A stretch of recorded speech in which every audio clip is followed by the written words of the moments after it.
সকাল সকাল গাছের থেকে একদম টাটকা এঁচোড় পেড়ে এনে এঁচোড় চিংড়ির একটা দুর্দান্ত রেসিপি তোমাদের সাথে শেয়ার করলাম, একদম অনুষ্ঠান বাড়ির মতোই। তো চলো দেখে নেওয়া যাক এটা আমি কিভাবে রান্না করেছি। ভিডিওটা স্কিপ না করে শেষ পর্যন্ত দেখতে থাকো। প্রথমেই দেখো আমি এঁচোড়টা ভালোভাবে কেটে নিচ্ছি, আর যেহেতু এটা এখনও অনেকটাই ছোট, আর এই পেছনের অংশটা একটু বেশি করেই কেটে বাদ দিতে হবে, কেননা রান্নার সময় এই সাইডটাই গলতে চায় না।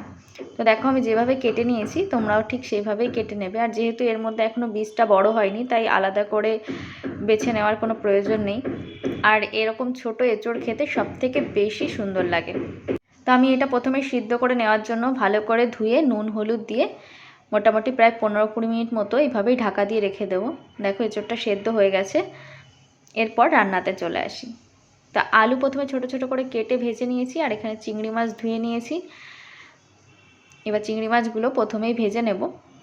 চিংড়ি মাছগুলো এবার ভালো করে ভেজে নিয়েছি, তো এবার এটা সাইডে রেখে দিচ্ছি। এবার রান্নাটা শুরু করি। প্রথমেই তেলের পরিমাণটা একটু বেশি দিলাম, যেহেতু এঁচোড়টা একটু অনুষ্ঠান বাড়ির মতো রান্না করতে গেলে তেলটা একটু বেশি দিতে হয়, যেহেতু তেলটা একটু ভাসলে ভালো লাগে দেখতে। আর তেল বেশি খাওয়া ভালো না, কিন্তু দু একটা রান্নাতে একটু তেল না দিলে ভালোও লাগে না।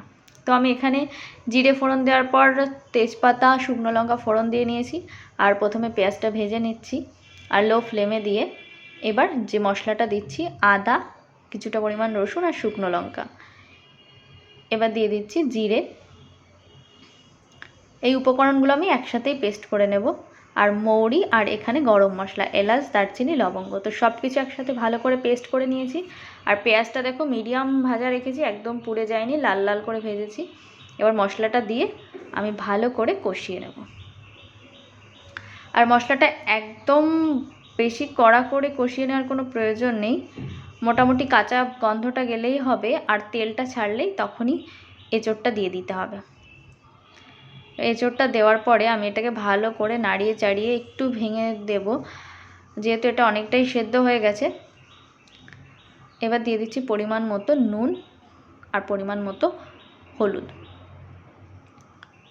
তো নুন হলুদ দেওয়ার পরে এবার আমি ভালো করে মশলার সাথে এটা কষিয়ে নেব।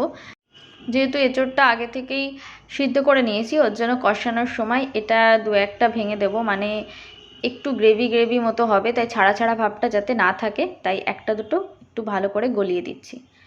তো দেখো আমার মোটামুটি কষানো হয়ে গেছে। এবার দিয়ে দিচ্ছি আলুগুলো একসাথে আর একটু ভালো করে নাড়িয়ে চাড়িয়ে নিয়ে তারপরে আমি এর ভেতরে দিয়ে দেবো জল। আর যেহেতু এইগুলো আগে থেকেই কষানোর সময় অনেকটা সেদ্ধ হয়ে গেছে, তার জন্য বেশি জলের প্রয়োজন নেই। আর দিয়ে দিলাম স্বাদ অনুযায়ী একটুখানি চিনি। তোমরা যদি কেউ না পছন্দ করো চিনিটা অ্যাভয়েড করবে। কারণ যে কোনো মশলার জিনিসেই একটুখানি চিনি দিলে পরে টেস্টটা একটু অন্যরকম হয়ে যায়। এবার দিয়ে দিচ্ছি পরিমাণ মতো জল।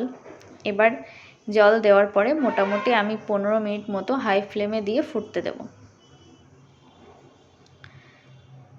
আর এই জলটা ফুটে উঠেছিল তখন এই যে দিয়ে দিলাম চিংড়ি মাছগুলো।